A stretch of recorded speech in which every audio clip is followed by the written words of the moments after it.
Azaldan daha bir narazılıq, bir şikayət var. Bu dəfə Naxçıvana uçuşla bağlı bilet tapılması ilə əlaqədardır. Ajans azda oxuya bilərsə ətraflı. Məşhur radio aparıcısı, yaxın dostumuz, tanıdığımız həmkarımız Raqif Raufoğlu bu barədə bir paylaşım eləyib. Diqqətinizə çatdırıram olduğu kimi. Məşhur radio aparıcısı Raqif Raufoğlu Azalın yeni qaydalarından şikayət edir və sərt tənqid edib.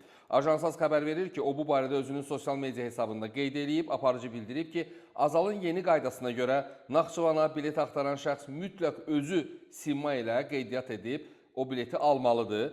Sərnişin mütləq özünün bank kartı ilə bilet almalıdır. Hətta ailə üzvünə sən bilet ala bilməzsən.